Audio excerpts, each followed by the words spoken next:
We're often curious about songs, and we're often curious about their lyrics. And we have this particular song in mind right now. And that song's called EXO Tour Life by Lil Uzi Vert, which you should all recognise by the sound of this.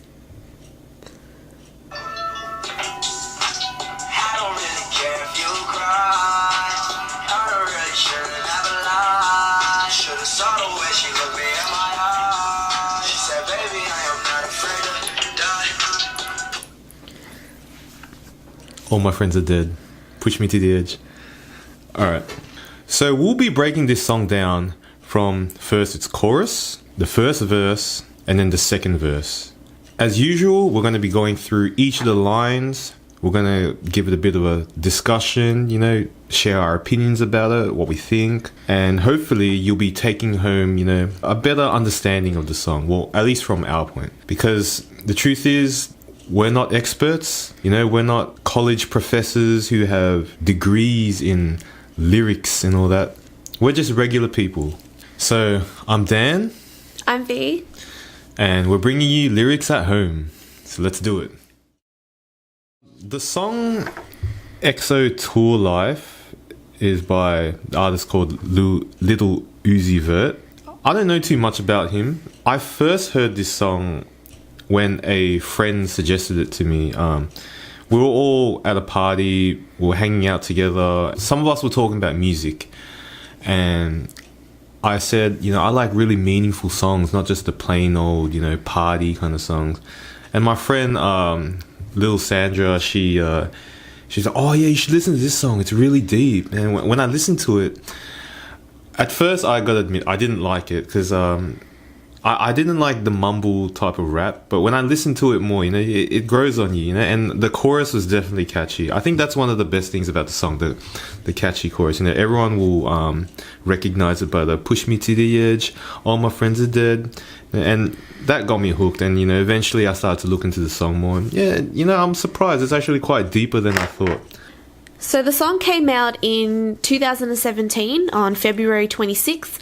Through SoundCloud, and it's off Lil Uzi Vert's album Love Is Rage 2.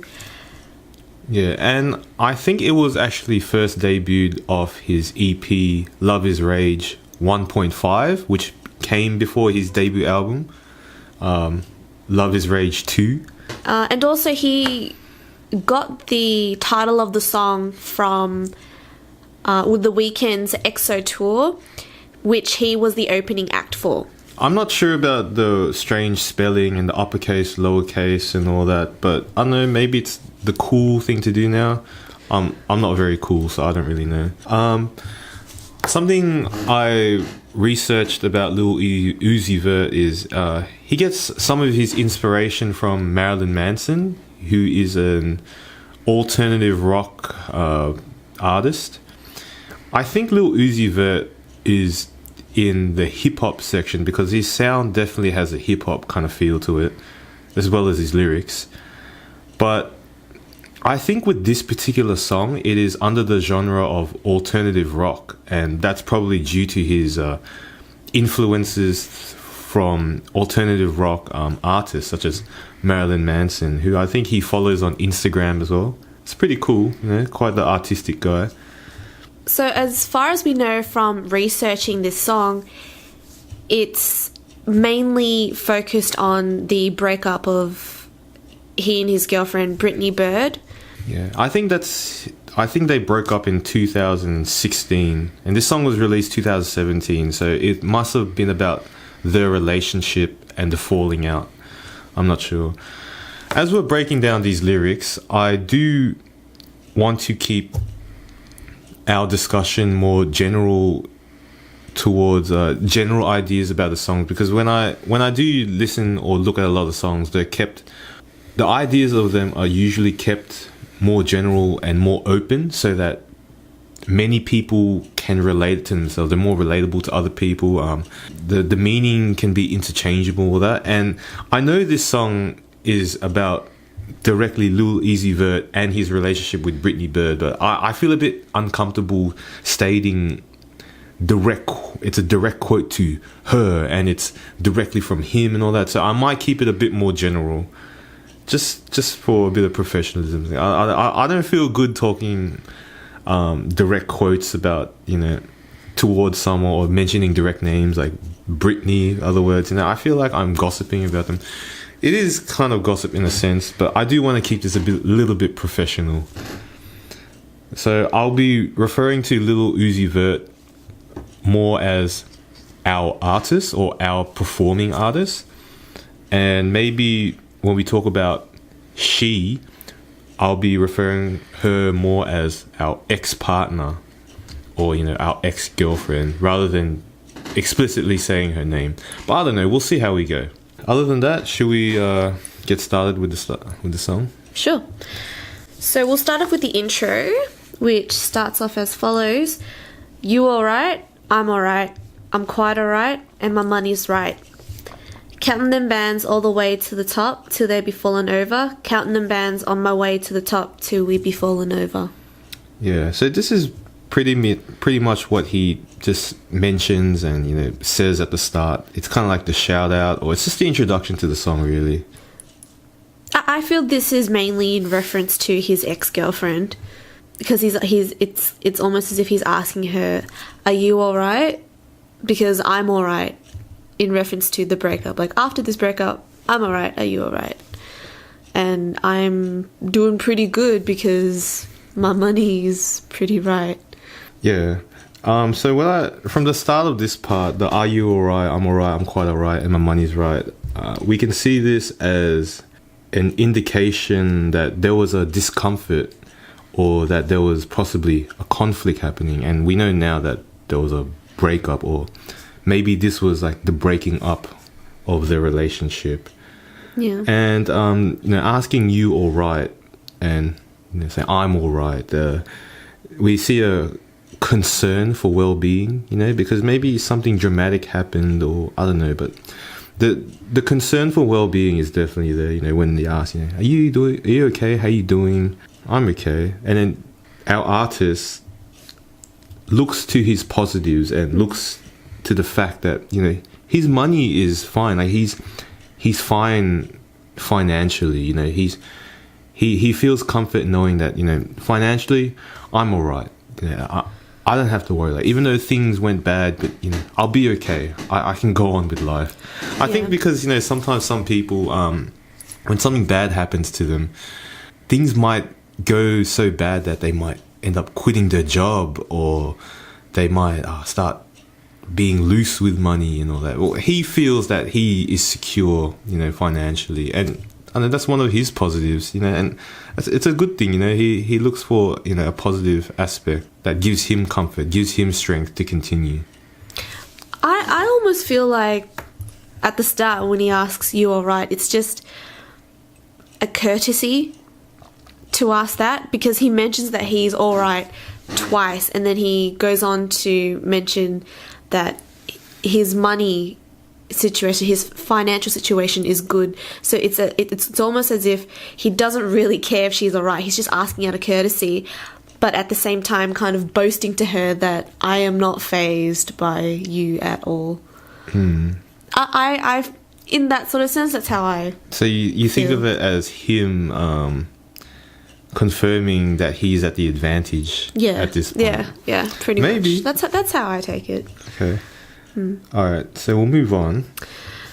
So the next few lines of the intro goes, counting them bands all the way to the top till they be fallen over. Counting them bands on my way to the top till we be fallen over. Yeah, so them bands, for those who don't understand, I think bands are referring to money, or a quantity of money. And I think bands might be similar to a stack, which colloquially a stack I think means $1,000. A stack is 10 $100 bills, or $100 notes. So 10 $100 notes, you put it together, that makes a stack. and I think you put a rubber band around it to indicate this is 1,000. It becomes easier to count your thousands, you know, like that's one band, that's two band, or stack, that's one stack, that's two stack, you know. So he's piling up his thousands. He can, just in case people don't understand bands.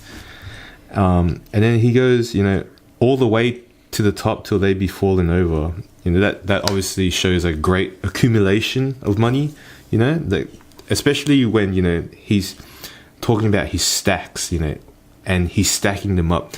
Any structure, well, we understand that, you know, when a structure is being built up, the taller it gets, the more likely it is to fall, because like once it's at that point where it's really high, it's beyond certain stability, you know, it's more likely to fall. So he's talking about bringing his finances to a great height, you know, till it be falling over.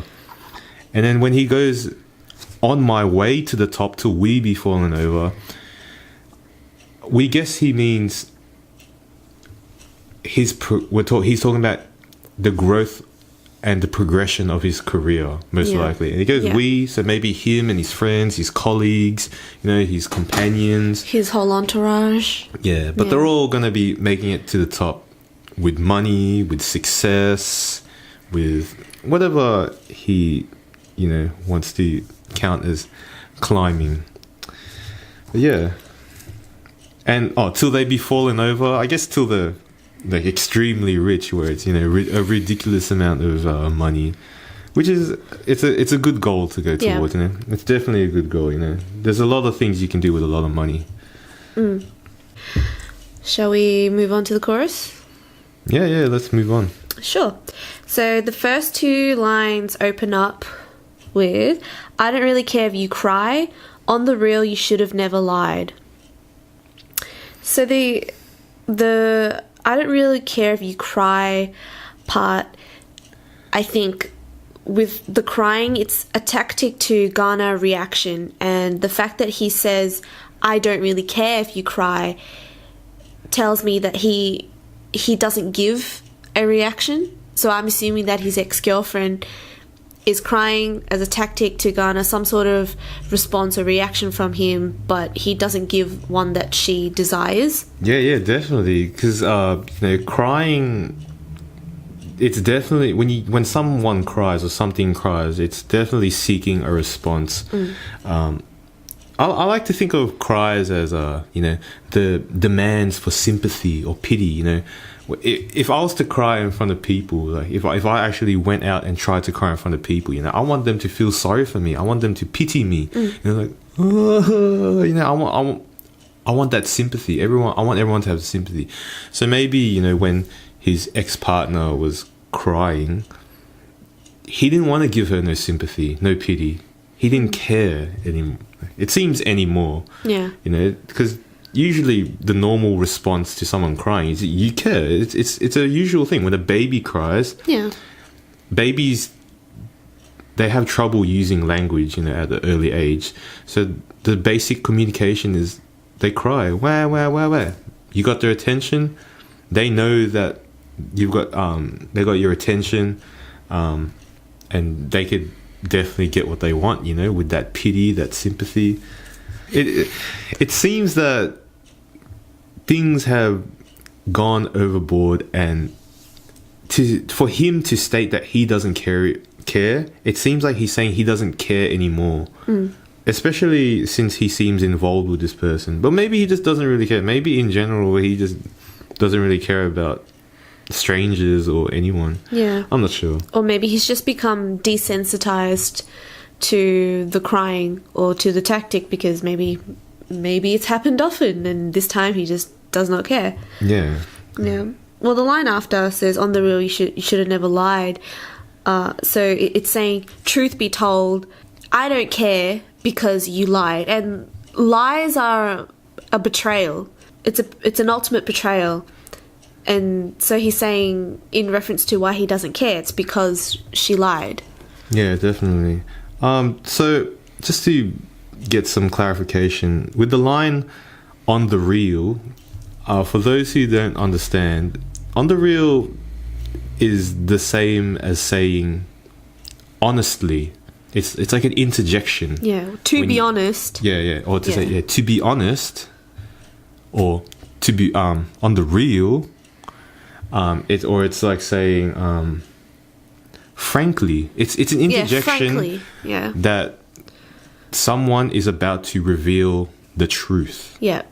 Because on the real, like in reality, real is referring to reality. Like what is the truth? Yeah. And you should have never lied. Don't be dishonest. So you shouldn't have been dishonest.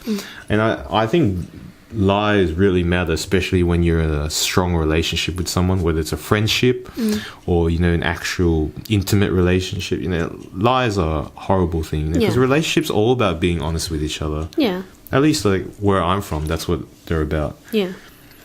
Yeah. And we're not sure what the lie is exactly, what the lie was about. Maybe this person was lying about their identity, and this whole time they said their name was Bernadette, and then he had to find out the hard way that her real name was Brittany. He probably feels betrayed. Like, you could have told me the truth at the start. I didn't know that your name. Or we don't know what she lied about. Maybe there was a infidelity. Yeah. Or maybe she did something wrong and lied about it to cover the truth or to save herself. Like, maybe she stole some money, or he stole some money. This borders gossiping, but he did state explicitly that she did not cheat. In a tweet. There was a social media statement stating that whoever she was, which is probably the she in this song, she did not cheat. So the lie could have been something else. Many people did suspect a bit of infidelity. Yeah. We're not sure, because that makes the song more romantic in a sense, and what happens. Yeah. But the bottom line is, it's revealed to us that there's been a betrayal and somebody lied about something. Yeah, there was dishonesty, and that's never a good thing to deal with. The lines after that go, should have saw the way she looked me in my eyes. She said, baby, I'm not afraid to die. Yeah, I like how you gave that pause, because when the song is sung, it does go, I'm not afraid to, and it pauses, die. Oh, and the lyric video for this song actually came out before the official music video, and the lyric video clearly had a comma after not afraid to, comma, die. So when you try to look at this line properly and grammatically, you don't say I'm not afraid to, comma, die. That doesn't make sense. Either way, it's already lost its grammar. But that does reveal that there's a particular way that this line was supposed to be read or understood. It's not just I'm not afraid to die, but there's a pause there, and it means something. We're not sure exactly what it means, but it does kind of make us question, what's the perspective here? Is it together with what she quoted? Because it goes, she said, baby, I am not afraid to. And then with that comma, is that another perspective, like die? Is that him saying die to her? Like, is her quote complete? Like, is her sentence complete? We're not sure. But the pause is noteworthy there. Yeah, it's definitely, it definitely changes up the feel of the song. He could have just put the comma there simply for himself to take a breath, or to remind him to take a pause before he says die, and then we're just looking into it too much. Yeah, but it's maybe there, and it gives the line a bit of ambiguity, but it makes it interesting, which is why we're talking about it. Yeah, I feel they definitely made it like that on purpose, because it gets people wondering, and that's one of the beautiful things about music. You get to wonder and think about it. That's the whole reason why we're doing this right now. Yeah. So grammar and punctuation aside, to remember the way she looked me in my eyes signifies that look she gave him must have been a very memorable and important one, because you don't usually remember the way someone looks at you unless it conveys some sort of non-verbal message to you. And looks can be very convicting as well. So perhaps she looked at him in some sort of way that kind of freaked him out, or she looked at him in a way that made him think, oh, okay, she's being serious here. We're not sure, but it's just the sheer fact that he mentions the way she looked at him at some point in time, in some memory in the song, I think stands out. Oh yeah, it's important because he's saying that we should have looked at the way, she looked him in the eyes. With the way she looked, I think we can infer that it was definitely, like you said, there's a dramatic look that she gives, and especially because before he mentioned that he doesn't care if you cry. There's probably some crying going on, and then that look, it probably meant desperation. There could have been desperation. So it seems the crying was used to try convince him otherwise, and maybe the look was the trump card that was tried to try and convince him, but maybe it failed. It seems like it failed because he doesn't even care if she cried. Yeah. And then there's the quote, she said, "Baby, I'm not afraid to." Whatever she's not afraid to, it seems he doesn't care. He might be saying die. Maybe she did say die. We're not sure.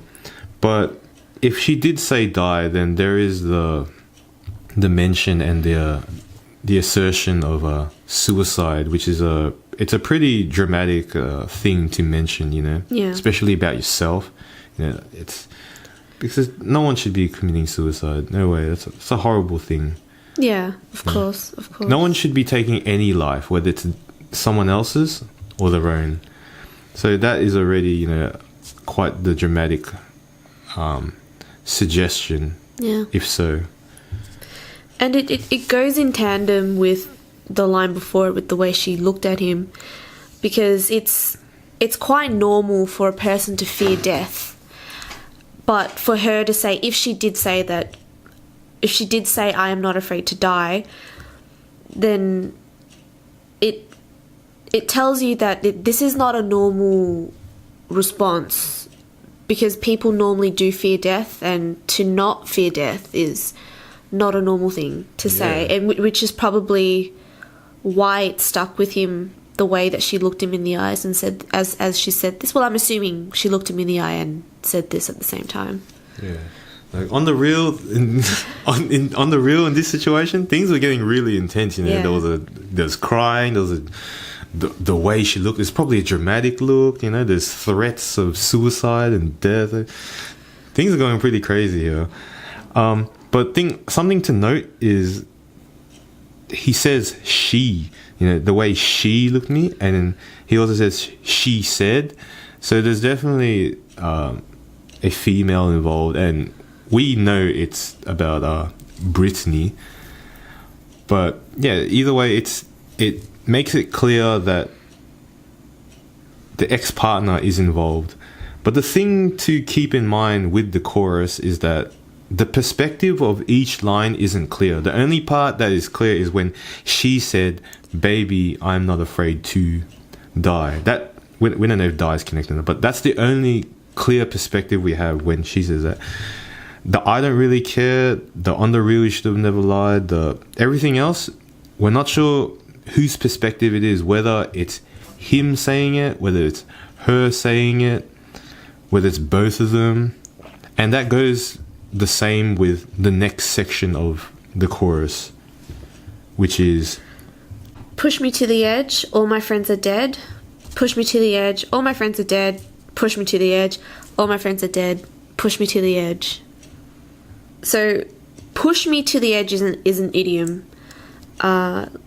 It's metaphoric for being close to the end of something, of your tipping point or your breaking point.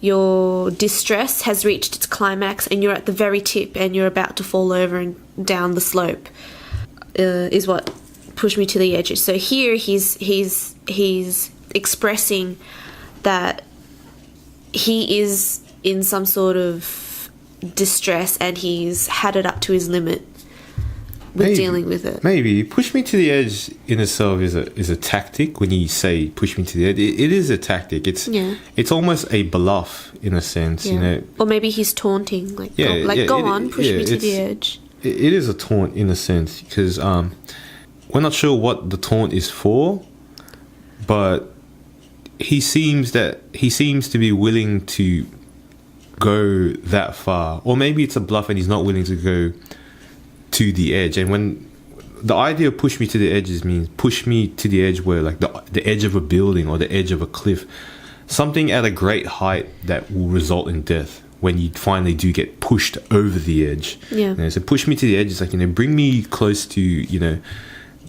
to death, if anything. You know, it is quite a threat, and it's a tactic in a way, because sometimes, you know, you get to see where your opponent stands when you taunt them with, hey, push me to the edge, because if they don't, maybe that reveals that they're not willing to be as aggressive towards you, or whatever the circumstance or situation is. Yeah. When he says all my friends are dead, I interpreted this 3 ways. So the first way was that he, which is also mentioned in many articles online, is that it's in reference to the dead presidents printed on American bills. I saw a lot of that. Or money. Yeah, and the second way I interpreted it was that his friends are literally dead through some misfortune. Yeah, and that's when we were researching this, that is one possibility, because in some of his other songs he does mention some fallen comrades. He states rest in peace to a list of names in I'm not sure if it's him or, but some fallen people are mentioned in songs like YSL, and another one which is called Love Scars KO 1600. Yeah. I'm not very sure about the titles of these songs. Neither am I. But there are mentions of fallen comrades, and it could be mentioning them as well, because mentioning them shows the sad and dark situation that he might be in. Maybe, you know, he's lonely and his friends are all dead, and then so he already feels like he's in a dark state. Or it could be referring to money, and like, you know, he taunts them, you know, push me to the edge, I've got lots of money, Yeah. you know, I'm okay, you know. He feels secure and confident with that, if that is what it is with the dead presidents. The dead presidents, it's a common phrase used in hip-hop, and you know, I this is a hip-hop song to me.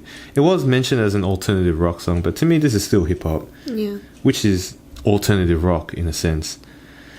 But yeah, there's the problem with these as well is there's also the confusion of perspective with the push me to the edge, all my friends are dead, because we don't know if it's the ex-partner saying this, or if it's actually our artist saying push me to the edge, all my friends are dead.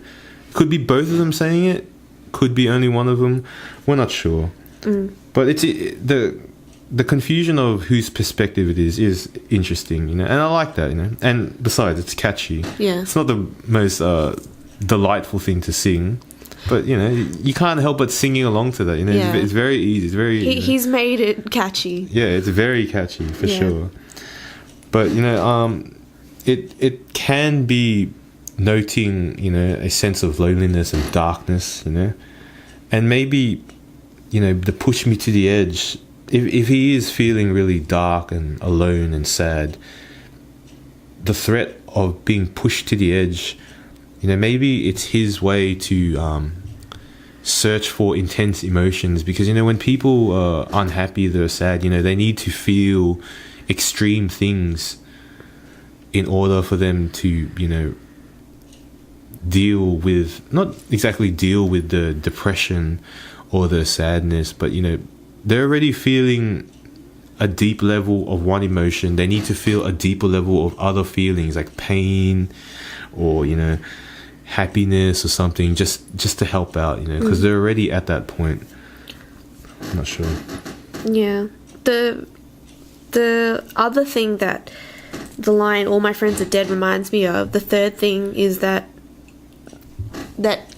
saying that you say to someone when you don't want anything to do with them anymore and you want to cut them out of your life, and you say to them, "You're dead to me." Yeah, I think it's an idiom for that, and he's experienced some betrayal with his friends and he wants to cut them out of his life, and so they're dead to him. Yeah, that's the last that could thing. be it. There's different ways to look at it, because it could be mentioning all his friends are dead to him. Like, they're not really dead, but maybe like, are dead to me. So if you want to have a problem with me, you're dead to me too. At the same time, you know, when someone says you're dead to me, that could actually be a death threat as well. But I think generally it's just, you know, you will no longer be part of my living life. Yeah. You know, my conscious life. You're dead to me. It could be that as well. Sadly, this part, so it could be that a warning, like, if anything, all my friends are dead. You might be dead too. It could be like an actual death threat. But sadly, given that this song is a little bit dark, it could be a surrender. Yeah. You know, like, he could be saying, you know, hey, just push me to the edge, or eventually push me off the edge of the cliff, because all my friends are dead. Yeah, I've got nothing left to live for. Yeah, it could be a surrender. Yeah. I hope not, because he does seem very positive throughout the song, as you'll see. Yeah. As we go through more of the lyrics. So just to summarize the chorus, what do you reckon? So yeah, with the chorus, we have to keep in mind that it's quite ambiguous, because we don't understand whose perspective the chorus is about. Like, whether it's our artist, Lil Uzi Vert, talking to his ex-partner, Britney, whether it's the ex-partner talking to him, or whether it's both. You know, it's undefinable, which is cool. It keeps it cool, but you know, that's the ambiguous part about the chorus. But yeah. Yeah. So I think the chorus reveals to us that there has been a betrayal or some sort of dishonesty, where he says that his girlfriend's lied, and because of that he remains dismissive towards her and mentions of death. And also he's unfazed by the extremes as well. The extremes don't frighten him, because his friends are dead, he's wealthy so he doesn't care, or he's just given up. Yeah. So in summary, we could just say dishonesty or betrayal has altered his commitment to his relationship with his ex-partner. You know, even if, you know, she does assert the extremes like suicide or death. And there's even a provocation, you know, there's a taunt, you know, push me to the edge, all my friends are dead. And that's maybe because he either has nothing left to lose, like all his friends being dead, or he has too much wealth to care about losing, or because maybe he's given up. Yeah. To put that all in easier words, we could just say he's lost feelings for his ex because she lied, even if she, you know, gets a bit dramatic. And either of them, they're willing to let things get worse because they're in a worse situation already, or they're just too rich to care. We'll move on to verse 1 then, shall we? Yeah, let's move on to verse 1. Cool. So the opening lines of verse 1 goes as follows: phantom that's all red, inside all white. So a phantom, if you don't know, is in reference to a Rolls-Royce Phantom car. Or we at least think it's got to do with, you know, Rolls-Royce Phantom. Yeah. Which is a very expensive car. I think that car is noted to be $500,000 US. That's a lot. You know, we're from Australia, and Yeah. US dollars are a lot to us. You know, it's a lot higher than Australian dollars. Yeah, that's a house. Like, I could buy a house. That's a house. That costs a lot more than my house. I'm just Yeah. saying, just a car alone. My goodness, is there a kitchen in there? Is there a bathroom? Like, wow, that's an expensive car. But Yeah. so he could have said that he had a car that's all red, but instead of just saying that he has a car that's all red, he actually names what the car is, which is the Phantom. And cars are usually a symbol of wealth. And so by naming the car, he's adding value to show how much wealth that he has. So it's not just any regular red car, he's got a Phantom red car, which costs $500,000 US. He's got a Rolls Royce. Like, I think Yeah, he's got a Rolls Royce. If you mention Rolls Royce, everyone knows you've got money. You know, because that's a luxury car. You know, Yeah, that's not like just a regular car that anyone can afford. yeah, That's some real luxury stuff.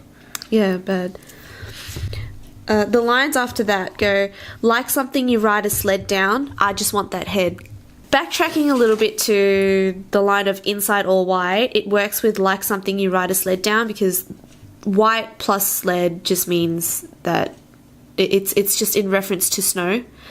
And it's pretty much just explaining how the interior is just pure white, pretty much.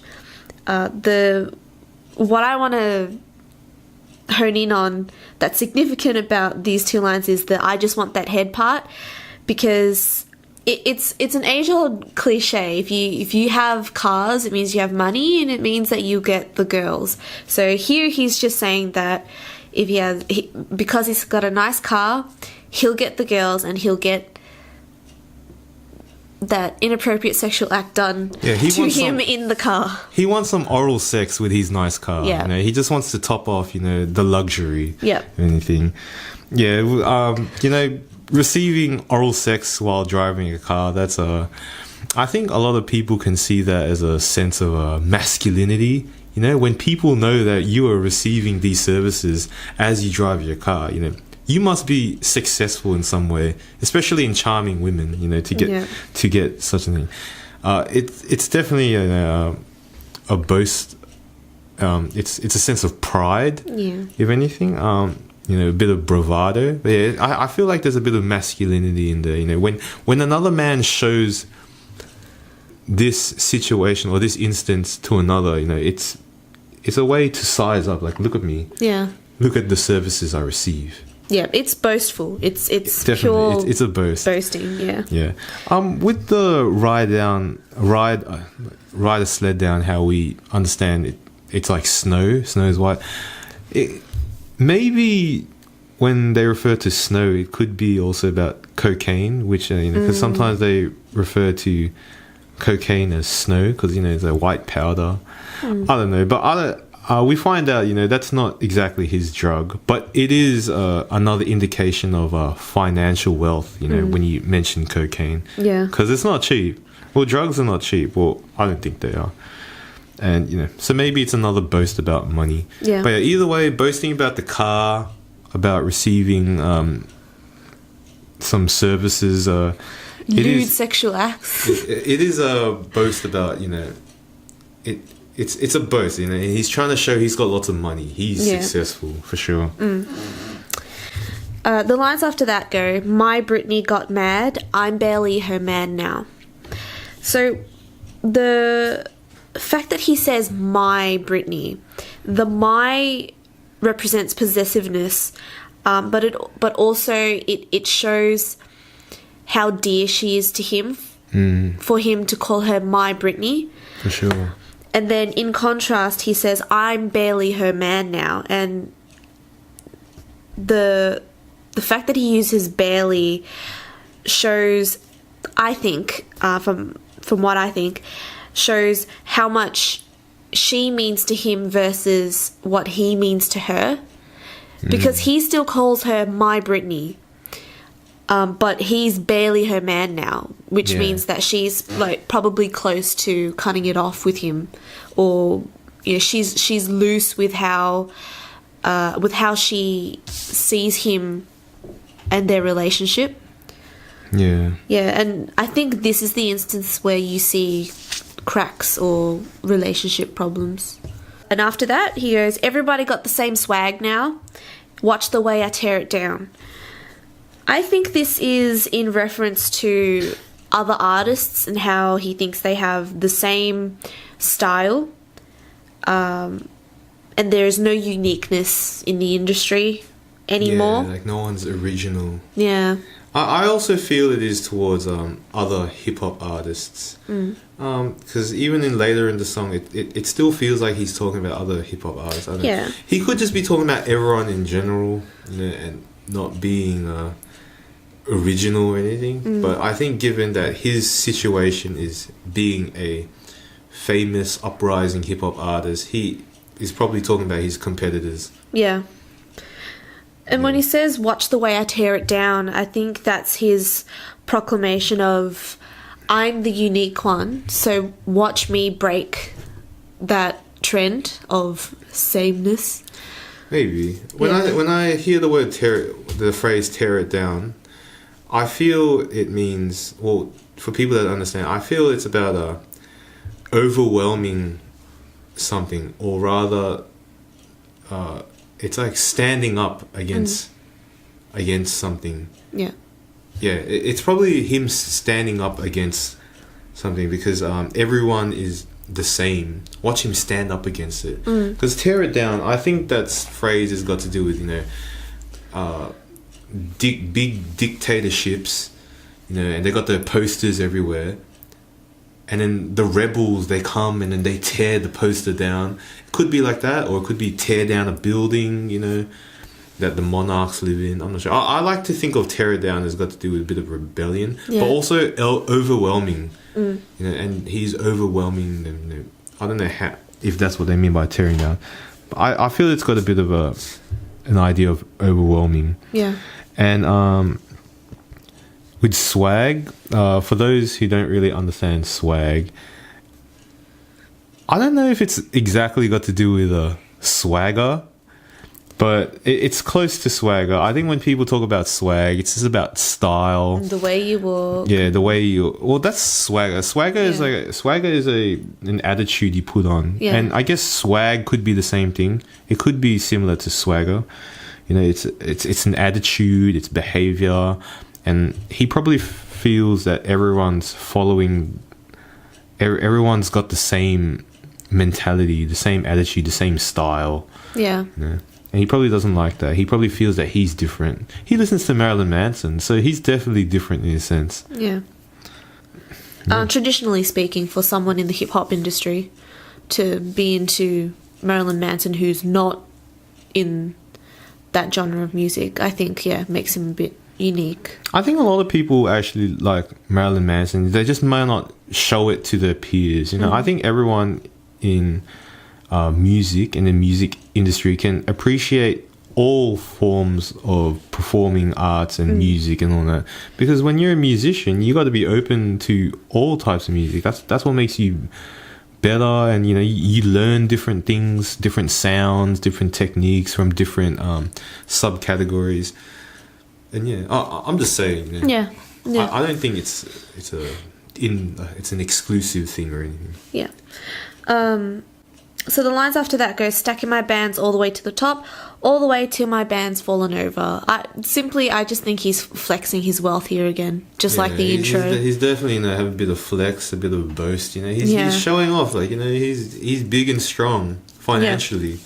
It's the same thing with the intro, the bands. Bands is probably $1,000 stacks. Till they be falling over. Yeah, it's the same line technically. Yeah, I think so too. Yeah. After that, he says, every time that you leave your spot, your girlfriend call me like, come on over. So it's bordering gossip again, but I think it's in reference to stealing another man's woman,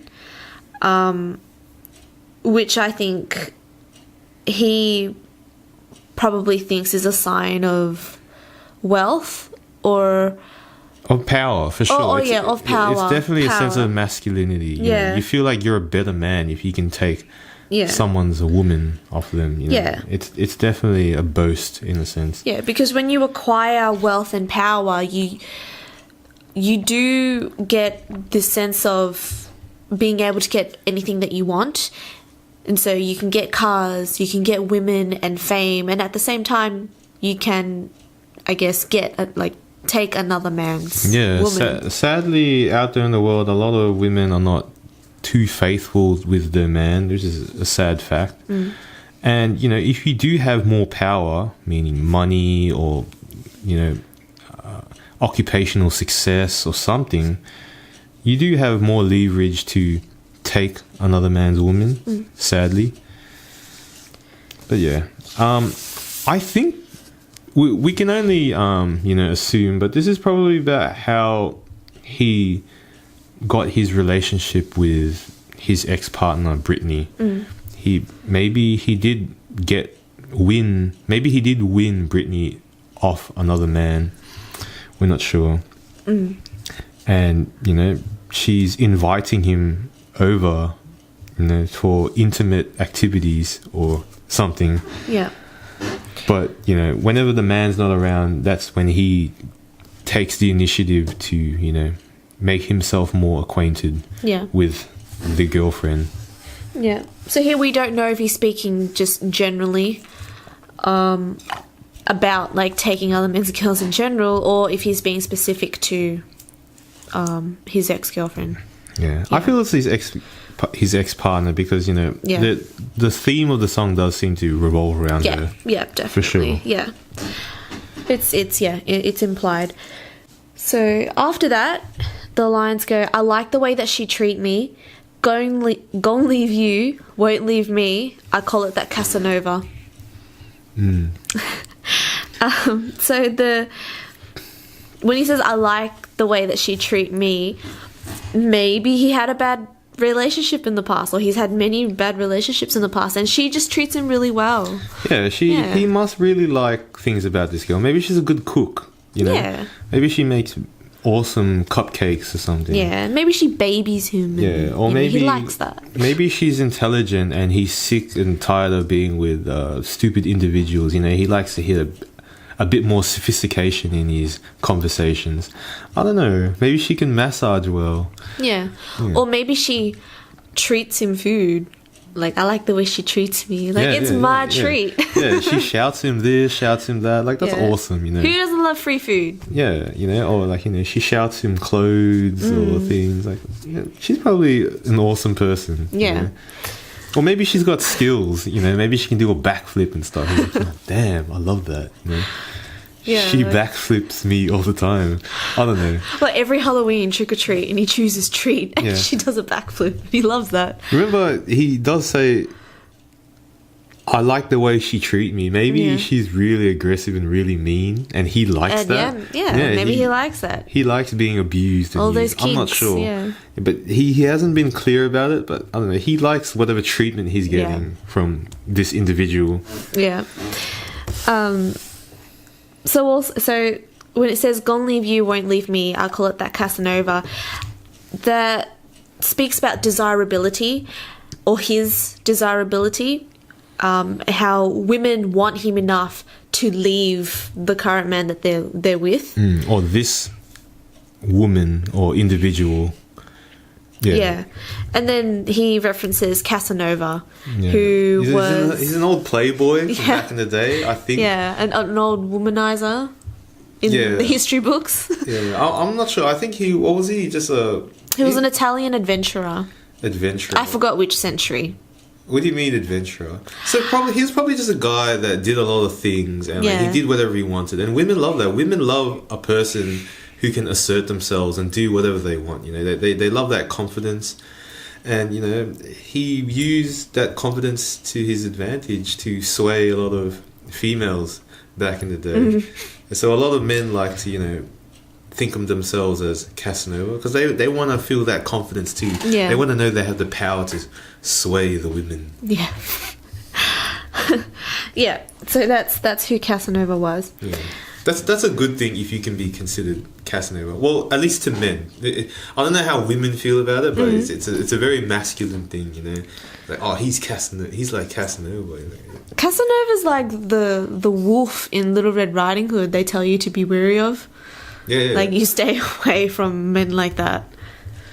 Yeah, but women love that. You know, women love the bad guys and stuff. I don't know. I'm no expert. I think they do. That's what I heard. That's what I've been taught. Oh. You know, by my peers. I don't know. We'll leave that open. So after that, the lyrics say, "She said I'm insane, yeah. She said I'm insane, yeah. I might blow my brain out." So I think this is another memory or insight to a moment that would have happened between him and his ex-girlfriend. Might have happened during an argument. But in that moment, he reveals that either she said that she was the one that's insane, or she said he was the one that was insane. The yeah part, she said I'm insane, yeah, could be just something that you add into a song. I think so. To make it sound melodic. I think it's just an interjection, you know. Yeah. A vocal, melodic interjection. I think that's what the yeah is. Or you could just be an over-analytical person like I am and think that it's a possible agreement with her words or with that statement that he is insane. Yeah, it depends on how we see, you know, she said I'm insane. She said I'm insane. We don't know if this means that someone is literally insane, or it's just a way of someone saying that another person is, you know, abnormal, not as in mentally and clinically abnormal, but I mean just, oh, he's crazy, don't hang out with him, or, you know, or like, oh, you're too much for me right now. You know, it's abnormal, which means it's undesirable. Yeah, it does mean, it could mean undesirable, or it could mean clinically insane. We're not sure. Yeah. And the problem with these lines as well is there's the confusion of perspective again. Yeah. Just like in the chorus. We don't know if it's actually her saying all of it, the next part, you know, I might blow my brain out, or if it's him and his response saying, oh, I might blow my brain out because she's calling me undesirable, or she's calling me clinically insane. We don't know whose perspective it is. Yeah.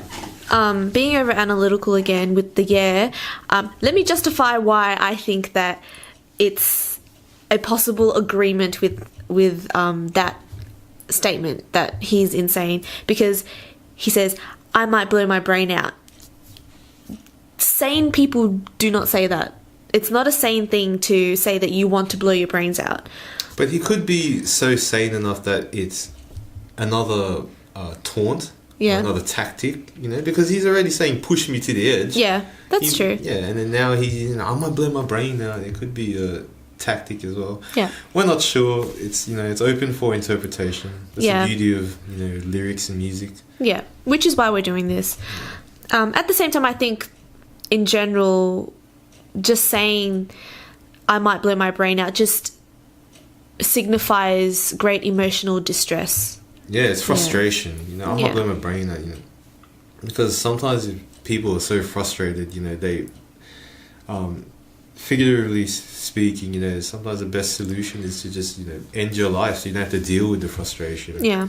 And that's the same thing that goes with suicide. Sadly, some people, they cannot handle the frustration, the sadness that they're going through, that they may want to end their life. You know? Yeah. And that is a theme. This suicide is an implicit theme within this song. Yeah. No one's saying it directly that they're going to kill themselves, except for maybe this part here. Yeah. I might blow my brain out. You know? Yeah. And also, like, insanity happens all up here, inside your head. And, you know, when you have some sort of a pain in your body, you want to eradicate that pain. And because insanity happens all up here, you know, how do you eradicate that pain? You blow your brains out. Yeah. Yeah. But moving on to the next few lines, unless you had something to add. No, the main thing I just got from it was we're unsure of whose perspective it is. Yeah, in it. yeah, that's the ambiguous part. Yeah. Yeah. But I guess that's the fun part of it as well. Exactly. Yeah. So, Zanny, numb the pain, yeah. Please, Zanny, make it go away. So Zanny is just a nickname. Is it Zanny help the pain? Wasn't Zanny numb the pain? Help, numb, same thing. It's the same idea. Okay, let's continue. Yeah. So Zanny is a nickname for Xanax, which is a prescription medication, and it's prescribed to treat anxiety and symptoms of depression. The thing that stands out to me is the fact that he says, please, Zanny, make it go away. The please is begging, and it shows weakness and dependency. Yeah, it's desperation. Yeah. And to be pleading to a drug, Yeah. that's quite the desperation, or that's quite the situation to be in. You know? Yeah. Because you're no longer asking for help within people. You start looking at other things, like inanimate objects, if anything. Yeah. It seems that, this is the part where we see that our artist is turning to drugs. Yeah. Whether they be prescribed or not, that is the sadder part. Yeah. Because when you start looking for alternative sorts of help, like substance help and all that, because just talking to your friends wasn't enough or anything, that's probably a bad situation to be in. Yeah. Yeah, and Zanny's Zanny, I don't know if that's the best drug to be relieving your pain in, but at the same time, is any drug the best? Because the problem with drugs relieving pain is it's temporary. It actually doesn't. Well, this is my viewpoint, so you guys can get angry at me when I say this, but it helps in a sense temporarily, but it doesn't fix your problems, because the only way to fix the problem is to handle your problem head on and deal with it somehow. Yeah. Like to fix it properly, not take yourself out of reality or hide away from reality and just like let it go on. Yeah. Because time does heal wounds, but that's not exactly time. That's just a big pause in time. Yeah, you're just stalling the healing process. I'm getting too philosophical here. I'll stop. Yeah. So afterwards, he says, I'm committed, not addicted, but it keep controlling me. All that pain, now I can't feel it. I swear that it's slowing me. Yeah. So here he admits his dependency on the Xanax. He says he's committed and not addicted. But the fact that he says controlling me tells us that he's a slave to the meds. Yeah, I think the part that makes it more obvious is I'm committed, not addicted, but. Yeah. With the use of the word but, because he's the artist. He had the choice to use a different word or not. But when we look at that word, it usually means, the contrary, like in contrast with this, on the other hand, and it probably shows that maybe he is addicted, maybe. Yeah. Or that like you said, he's enslaved to it, because maybe he's not saying he's addicted because he doesn't want it. He's actually trying to stop, but he can't help but rely on the Zanny. Yeah. And he says, I'm committed, not addicted. That's denial to me. Yeah, I guess it is. I think that's evidence of addiction. Denial. Yeah, because addiction is a simple place to fall into, Whether people want to admit that or not, there's a lot of people saying like, "Oh no, I'm not addicted. I can stop whenever I want." I don't know, man. That's a bit of denial. Yeah. Just to be mature about things. Yeah, but we're not sure. Maybe he really isn't addicted, but either way, he has been involved long enough that he now feels that he's lost control. Yeah. And that's a sad place to be in, a sad situation. So when he says that it's slowing me. I interpreted the slowing me part in two different ways. So the first way is that with anxiety, because I think that he has anxiety, I think it's pretty evident in the song. With anxiety, your mind's always racing and it's really out of control. You have all these thoughts just racing all at once and really fast inside your mind. And then when he takes the Xanax, it calms him. So it's slowing me. Yeah. And then the second way that I interpret it is that the thing that's slowing me is actually the pain. So the pain is the thing that is slowing him, meaning it's slowing him down and preventing him from doing the things that he needs to do, or or doing what needs to be done. You know, going about his daily activities and completing tasks. Yeah, that's another ambiguity that we find in the song, which is cool as well, because is it the drug slowing him? Is it the pain slowing him? Yeah, we're not sure. I took the slowing to be that it's dulling, the drugs is dulling his senses, but with the other perspective that the pain is slowing him, that kind of changes it. And also with the fact that the anxiety is making him feel too fast and the drugs are helping to slow him down to a more calm state.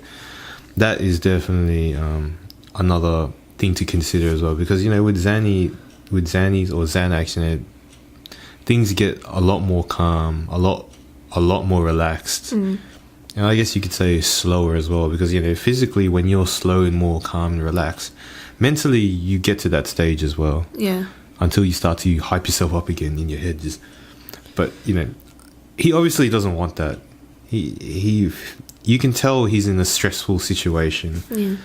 And this is one way he deals with it. To our conclusion? Okay, for verse 1, yeah. So I think, in summary, verse 1 just pretty much reveals his successes, which is his financial wealth.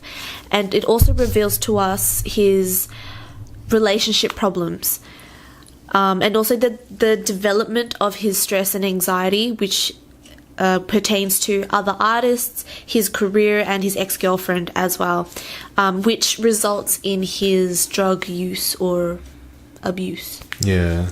So in summary, we could see that it's a story of his situation and how it's not as delightful as it seems, despite all of his successes. Moving on to verse 2 then. Yeah, because the part after verse 1 is obviously the chorus, and like we said, the chorus technically means he lost feelings for his ex because she lied, even if she does, get a bit dramatic, and they're both, either of them, or they're both willing to let things get ugly because they feel like things are already ugly. Yeah. Or maybe they're just, they got too much money, they don't care, whatever. Yeah. But yeah, anyway, let's go to verse 2. Alright, so verse 2 starts off with, "That is not your swag, I swear you fake hard. All these N-words want to take my cadence." So here I think he's referring to other artists and how he thinks that they're all ingenuine, they're all fake and unoriginal, and they're stealing his style. Cadence here means the flow of words, which is his swag, which is his artistic style. So here I think he's just saying that he's just expressing his disdain with other artists stealing his style, being fake and ingenuine, and he's not happy with that. Yeah, it's surely other hip-hop artists, for sure. And again, he mentions the swag, and it's not their swag, which probably means it's his swag, because they are already stealing his flow, and they're also stealing his style. Yeah, so he's pretty upset with these other hip hop artists, his competitors, but they're competitors, they're the competition, so of course he'll be upset with them. Yeah. Yeah. After those lines, he goes on to say, "Rain on him, thunderstorm, rain on him. medicine, Lil N-word, take some. When he says rain on him, thunderstorm, I think that he's cursing them, because this is the way I took it. Rain and thunderstorms are a symbol of, the skies, the heavens, godly power that humans do not have. We do not have the ability to call on the heavens to make it rain. And I feel like when he calls upon the rain, he's cursing them, in a sense. Or it could mean, rain could represent money. So he wants to, again, he's trying to boast his wealth and making it rain on him. I take rain on them as a sense to overwhelm as well. As I said, tear it down was overwhelm, but also to rain on them because you pour rain on it. It's very overwhelming, or maybe it means to bring discomfort, because to be rained on is quite discomforting. Yeah. To the regular people, to normal people. I don't know. Maybe regular people love being rained on. I'm not sure. But I don't want to get all wet, it makes me cold and stuff. And then thunderstorm, that's quite a violent climate to be in, a thunderstorm. But I think it means to overwhelm them.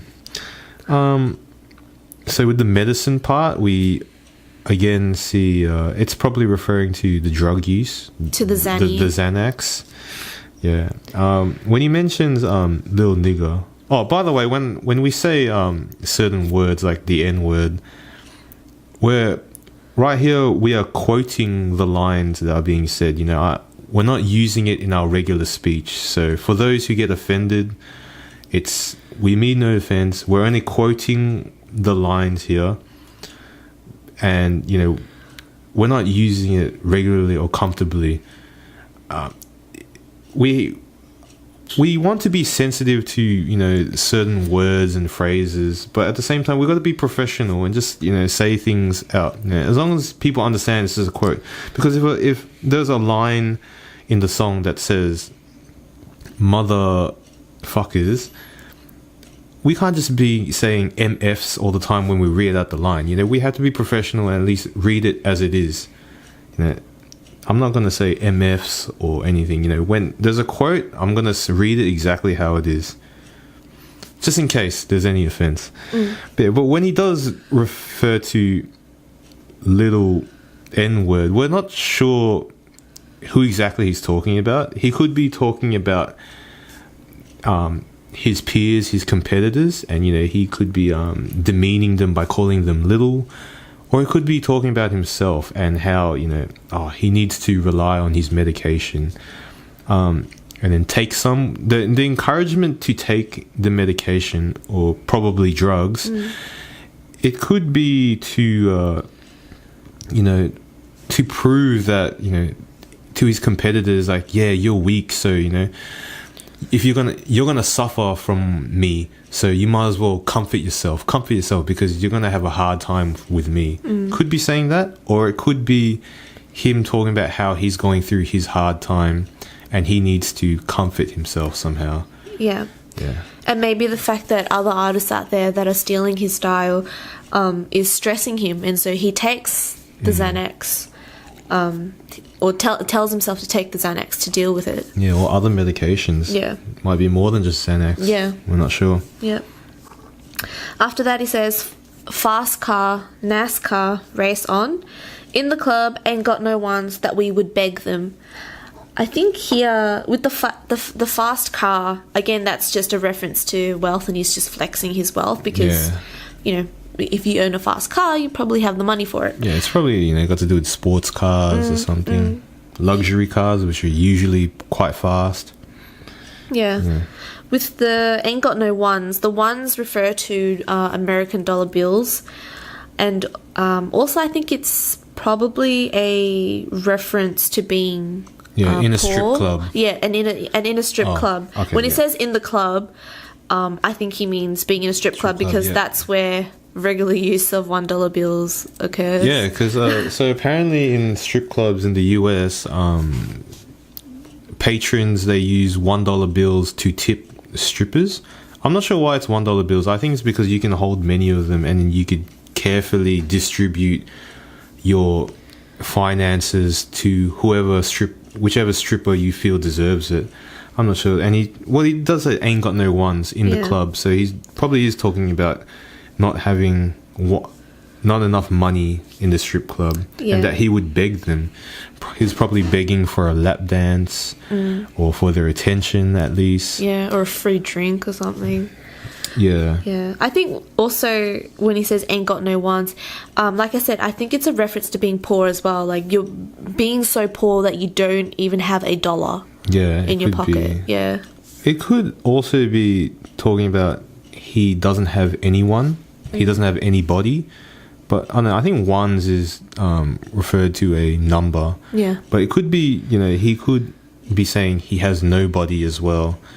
And, he's lonely as well as, begging people. Yeah. But either way, this line is a memory of... a time past. Yeah, of being unwealthy. Or he could actually be talking about someone else and how they are unwealthy and how they have to beg, which is probably supporting his statement about his wealth. Yeah. Yeah. After that, he says, clothes from overseas, got the racks and they all see notes. You is not a G though. I think that's a reference to other artists, and when he says clothes from overseas, got the racks, I mean, that's wealth and money. If clothes from overseas kind of denotes that you have the money to travel overseas, you have the money to travel the world, and then what do? When you go overseas and you got money, you buy things, you buy souvenirs, you buy clothes and what have you. And he's saying this in reference to maybe another artist or someone that he used to know, and then he says you is not a G though, and I think that means that whilst you have all this money and fancy clothes on your back from overseas, you're not real and genuine. Like, you is not a G though. I think with a G, when he says you is not a G though, given that this is probably hip hop, in hip hop, when they say a G, when someone is a G or not a G, I think they're using the word G to represent gangster. Yeah. And he's probably saying you's not a gangster though. Yeah. That's probably what the hip hop it's probably what the hip hop community acknowledges as a gangster. Yeah. It's because, a gangster is different to different cultures and all that. And I think when they talk about a gangster, they're talking about a particular type of person who's, a bit more tough, more hard, more assertive. I think that's what they mean by a gangster. And he's saying, you're not really a gangster. Or it could be towards, because there's a dilemma within hip hop of artists who claim to be tough and to be a thug or a gangster, but in reality they're not, and they're just performing artists putting on an act or a character or a front. So this could be him referring to artists who are ingenuine about the position and their stance of being a gangster or being someone active on the streets, as they would say. He notes also they all see notes. I think I read up that's talking about $100 bills, because C notes, I think they refer to as century notes. And century meaning 100. I'm not sure. I don't really know what that means. Neither do I. But I think he's saying someone's not really a gangster who might claim to be. And then he goes on to say, to close up the verse, look at you stacking all your money. It all green though. I was counting that, and these all 20s. That's a G roll. Again, he's talking about stacks. He's talking about the accumulation of money. Just flexing wealth again. I think when he goes that it's all green though, I think he's talking about a particular denominator of money. Maybe it's not as high as $100 bill. I think because when we looked up in Lyric Genius, when I looked up with C note and G note or G rolls and all that, I think in the US, $100 bills are marked with a blue label. I'm not sure if the other notes are marked with a different color label, but you would see a blue label as a $100 bill, which is like the highest denominator in the US currency. So he's probably saying you're not using the highest amount of money that you could be. And then when he calls it a G roll, he's still talking about how other people are not using the highest amount of currency. They're not using $100 bills. They're using $20 bills. Yeah. So he's probably boasting that he's definitely got more wealth. They might be copying his style, but they're not as rich as him. Yeah, shall we move on to the summary then, of verse 2? Oh yeah, let's conclude it. Sure. So I think verse 2 reveals his disdain about other artists being fake, unoriginal, or ingenuine, and also stealing his style. I think it also reveals his memories of being unwealthy at a point of time in his life. And also, I think it's also in reference to although others are making money off of the same style, he makes more money because he is the real thing and he's the original one. Yeah. So in summary, we could say it's our artist saying, can other hip-hop artists refrain from imitating my character because I'm the original, and also you're all not as financially wealthy as I am? Yeah. So we can move on to what's called the bridge, but I think it's technically still part of verse 2. Yeah, to me it's still part of verse 2, but it's just the part that connects the verse to the chorus. Yeah. Okay, so the bridge goes on to say, she say you're the worst, and then I cannot die because this is my universe. With the she say you're the worst, I think that it's his memory again of an argument that they might have had, and then she might have said this to him, and just the fact that he remembers this enough to put it in the song, I think there is significance in that. It's probably when he realized the truth of himself, and that he probably is the worst, or the worst version of himself at that moment, because like he says in the chorus, he doesn't care if she cries, and throughout the song it seems like he almost taunts her to do things. I think it's a memory that he probably had that stuck with him, but is significant to him because it was a pivotal moment and a realization of the truth of something or some aspect of himself. Yeah, maybe it is his acknowledgement that maybe he agrees, like, he is the worst. Yeah. Maybe not. We're not sure. Yeah. The way I saw it is, when she says, you're the worst, I cannot die because this is my universe. I feel like when she said that, you're the worst, it's an attack. And his defense was, but so what? Well, who cares about what you say? Because I cannot die because this is my universe. I feel like that's him, spiritually he's aware, like, of his own life. Yeah. He knows, people might not like him or might disagree with him. Yeah. But he knows he must continue with his own life regardless, Yeah. Things like that happen in life and you just got to continue with it. And he says like he cannot die, which probably means he's not going to give up.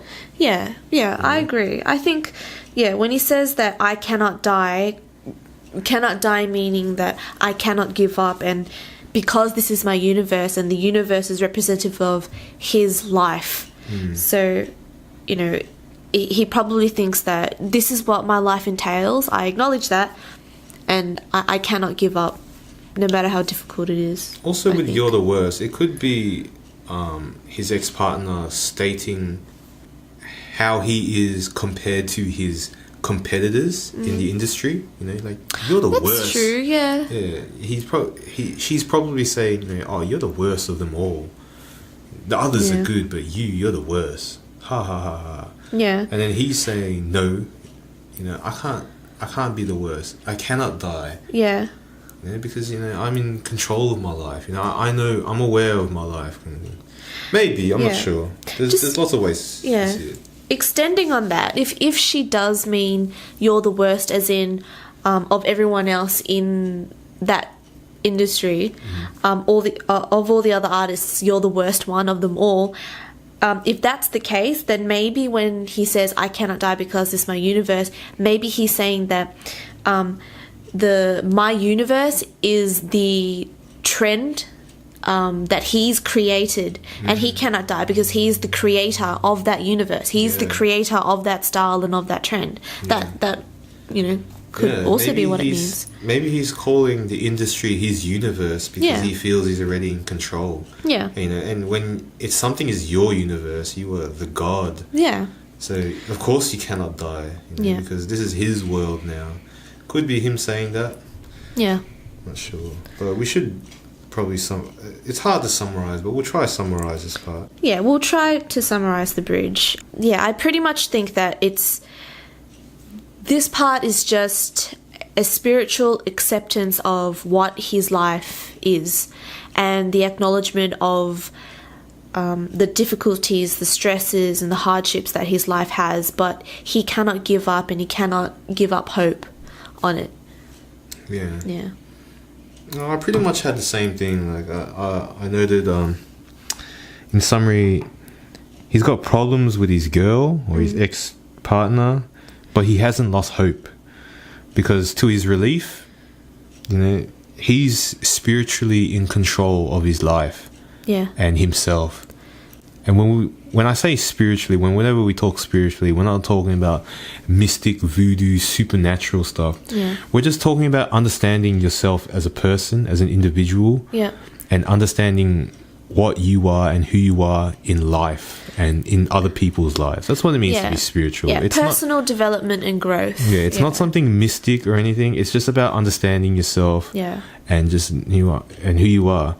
For example, if I was a plumber, being spiritual is understanding that I'm a plumber and I'm here to help people who need help with their plumbing and who have need trouble. my services because I have the skills. Yeah, that's spiritual enlightenment. It's not something mystic or anything. So please, people, don't get that wrong. Yeah, it's just realizing your role and your purpose. With what you have and what you can do.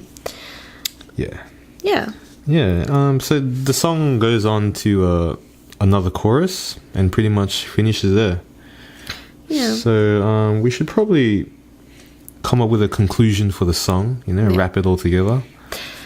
So with the whole song, we see some recurring themes and stresses, and those recurring themes are his relationship with his ex-partner, his career, which entails money and wealth, is a recurring one. Also, talking about other artists and how they're ripping off his style, and he's the original one. It keeps recurring, and also drugs or medication keeps popping up again and again in the song. I feel like another theme, like even though you pretty much said it all, is just his well-being as well. That seems to be his like, mental well-being. Not just mental, just in general.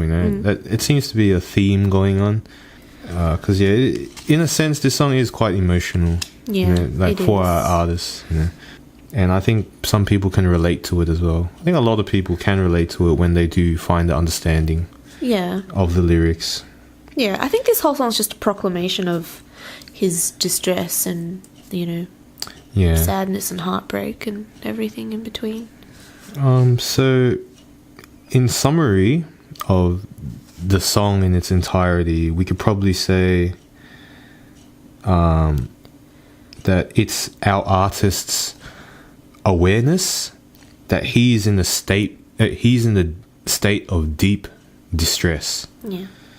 And given his awareness of being in a state of deep distress, he feels that he's at the state where he should start taking drastic measures because he's already in a drastic situation. It's kind of like saying, you know, I might as well go all the way because things are already worse. They can't get any worse than they already are, right? Yeah. So it's almost like he's in an all or nothing kind of situation. Yeah. Because he's got nothing left to lose. Yeah, that's why he's saying, push me to the edge. Yeah. You know, and that's probably, it could also explain his drug use because he's already at that all or nothing. And when I say all or nothing, you know, there's like, it's the way you can think of it is like when people say, forgive my language, but when people usually say, oh, fuck it, I'll just do this, I'll just do that because, you know, I don't really care if I lose anymore. Fuck it, you know, I'm just gonna go all the way.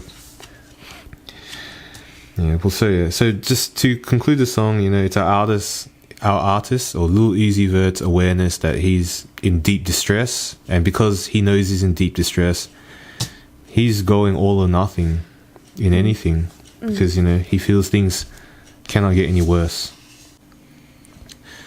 In researching the song, a lot of ideas came to mind. It made us think.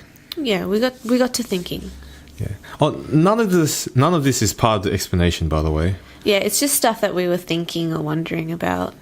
Yeah, well, the song, it got us thinking, you know, do drugs and money solve spiritual problems? You know, it got us thinking about temporary solutions versus long-term solutions. You know, it got me thinking about, you know, is material comparison a worthy measure of oneself or one's success? You know? Yeah. And it got me thinking about mental health and how do you approach mental health?